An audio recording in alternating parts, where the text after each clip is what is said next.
Hi ಸ್ನೇಹಿತರೆ, ನನ್ನ ಹೆಸರು ಸೂರ್ಯ. ಇಂದು ನಾನು ನನ್ನ ಜೀವನದಲ್ಲಿ ನನ್ನ ನಾದನಿಯ ಜೊತೆ ಕಳೆದಿರುವ ಕೆಲವು ಸಂತಸದ ಸಮಯಗಳನ್ನು ನಿಮ್ಮ ಜೊತೆ ಹಂಚಿಕೊಳ್ಳುತ್ತೇನೆ.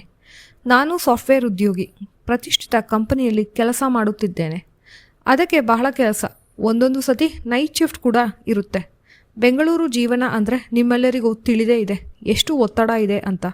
ಕೆಲಸ ವಿಪರೀತ, ಟ್ರಾಫಿಕ್ ಜಾಮ್, ಮಳೆ ಬಂದರೆ ರೋಡುಗಳು. ಆದರೂ ಈ ಬೆಂಗಳೂರು ಸಿಟಿ ಒಂದು ರೀತಿ ಚಂದ.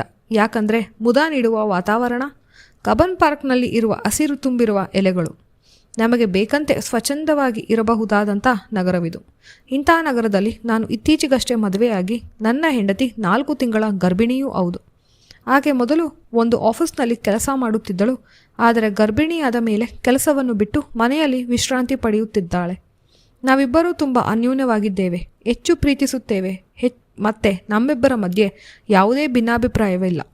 ನಾವು ಎಲ್ಲವನ್ನೂ ಮುಕ್ತವಾಗಿ ಹೇಳಿಕೊಳ್ಳುತ್ತೇವೆ. ನನ್ನ ಹೆಂಡತಿಯ ಹೆಸರು ಪೂಜಾ. ಆಕೆಗೆ 3 ತಿಂಗಳಾಗಿದ್ದಾಗ ಡಾಕ್ಟರ್ ಏನೋ ತೊಂದರೆ ಇದೆ ಎಂದು ಹೇಳಿದ್ದಾರೆ. ಅದಕ್ಕೆ ಆಕೆ ಕೆಲಸ ಬಿಟ್ಟಿದ್ದಾಳೆ, ಮನೆಯಲ್ಲಿ ವಿಶ್ರಾಂತಿ ಪಡೆಯುತ್ತಿದ್ದಾಳೆ. ಅವರ ಮನೆಯಿಂದ ಅವರ ತಾಯಿ ಬರುತ್ತೇನೆ ಎಂದರು. ಆದರೆ ಅವರಿಗೆ ಅನಾರೋಗ್ಯ ಆಗಿದ್ದರಿಂದ ಯಾರೂ ಬರಲಿಲ್ಲ. ನಾನು ಒಂದು ದಿನ ಆಫೀಸ್ಗೆ ಹೋಗಿದ್ದೆ. ಕೆಲಸ ಮುಗಿಸೋದು ಲೇಟ್ ಆಯಿತು, ಮನೆಗೆ ಬರುವುದು ತಡವಾಯಿತು. ಮನೆಗೆ ಬಂದ ತಕ್ಷಣ ನನಗೆ ಆಶ್ಚರ್ಯ ಕಾದಿತ್ತು. ಯಾಕಂದರೆ ಪೂಜಾ ತಂಗಿ ನನ್ನ ನಾದಿನಿ ಗೀತಾ ಬಂದಿದ್ದಾಳೆ. ಅವಳು ಪಟಪಟ ಅಂತ ಮಾತಾಡೋ ಹುಡುಗಿ, 1 ನಿಮಿಷ ಸುಮ್ಮನಿರುವುದಿಲ್ಲ. ಮತ್ತು ಅವಳು ಎಲ್ಲ ಕೆಲಸವನ್ನು ಅಚ್ಚುಕಟ್ಟಾಗಿ ಮಾಡುತ್ತಾಳೆ. ಅವಳು ನನ್ನ ಹೆಂಡತಿಗಿಂತ 2 ವರ್ಷ ಚಿಕ್ಕವಳು ಅಷ್ಟೇ. ಅವಳಿಗೂ ಇನ್ನು ಹುಡುಗ ನೋಡಿ ಮದುವೆ ಮಾಡಬೇಕು. ಏನು ಗೀತಾ, ಸುದ್ದಿ ಇಲ್ಲದೆ ಬಂದಿದ್ದೀಯಾ ಎಂದು ಕೇಳಿದೆ. ಅವಳು ಯಾಕೆ ನಾನು ಬರಬಾರದೆ? ಇದು ನನ್ನ ಅಕ್ಕನ ಮನೆಯಲ್ಲವೇ? ನನ್ನನ್ನೇ ನೋಡುತ್ತಿದ್ದಳು. ನಮ್ಮ ಇದು ನಿನ್ನ ಅಕ್ಕನ ಮನೆ, ನೀನು ಯಾವಾಗ ಬೇಕಾದರೂ ಬರಬಹುದು, ಯಾರ ಅನುಮತಿಯೂ ಬೇಕಾಗಿಲ್ಲ. ಪೂಜಾ ಗೀತಾಳಿಗೆ ಸಾಕು ನಿಮ್ಮ ಭಾವನನ್ನು ಆಟ ಆಡಿಸಿದ್ದು. ಇವಾಗ ತಾನೇ ಸುಸ್ತಾಗಿ ಬಂದಿದ್ದಾರೆ. ಪೂಜಾ ನನ್ನ ಬ್ಯಾಗನ್ನು ತೆಗೆದುಕೊಳ್ಳಲು ಬಂದಳು.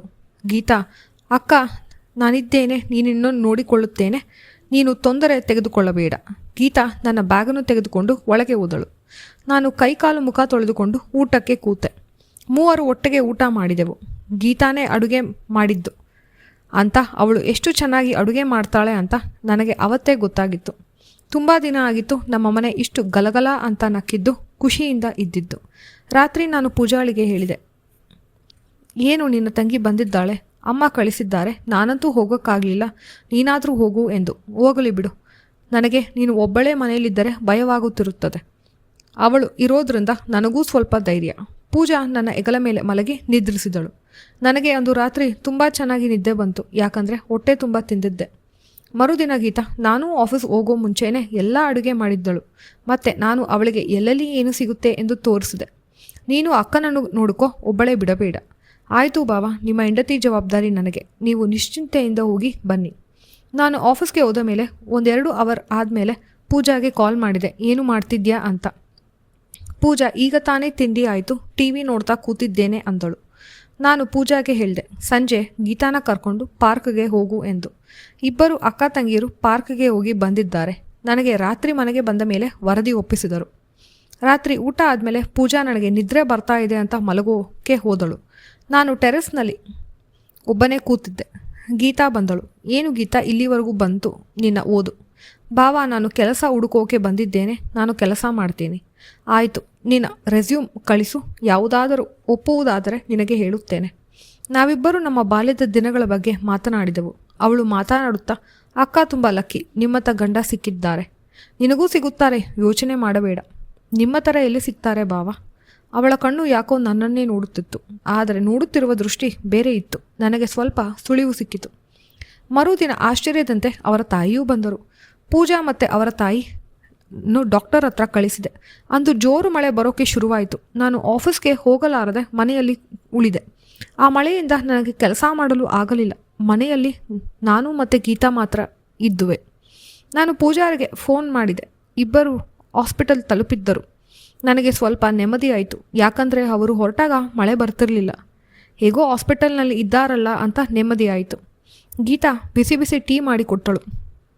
ನಾನು ಮನೆಯಲ್ಲಿರುವ ಬಾಲ್ಕನಿಯಲ್ಲಿ ಕುಳಿತು ಕಾಫಿ ಇರುತ್ತಾ ಈ ಮಳೆ ಚಳಿಗೆ ತುಂಬ ಚೆನ್ನಾಗಿ ಅನ್ನಿಸ್ತು. ಆ ವಾತಾವರಣ ಮನಸ್ಸಿಗೆ ಮುದ ನೀಡುತ್ತಿತ್ತು.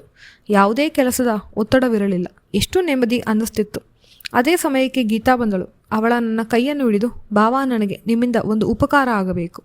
ನನ್ನನ್ನು ನಿಮ್ಮ ಕಂಪನಿಯಲ್ಲಿ ಸೇರಿಸಿಕೊಳ್ಳಿ. ಆ ಥರ ಎಲ್ಲ ಆಗಲ್ಲ ಗೀತಾ. ನಾನೇ ಒಂದು ಕಂಪನಿ ಶುರು ಮಾಡೋಣ ಅಂತ ಇದ್ದೇನೆ. ಸ್ವಲ್ಪ ದಿನ ತಡಿ. ಇದು ಒಳ್ಳೆಯ ವಿಷಯ ಬಾವಾ. ನೀವೇ ಕಂಪನಿ ಶುರು ಮಾಡಿದ ನಾನೇ ನಿಮ್ಮ ಪರ್ಸ್ನಲ್ ಸೆಕ್ರೆಟರಿ ಆಗ್ತೀನಿ. ನೀನು ನನ್ನ PA ಆಗಬೇಕೆಂದರೆ ಅದಕ್ಕೆ ಷರತ್ತಿದೆ.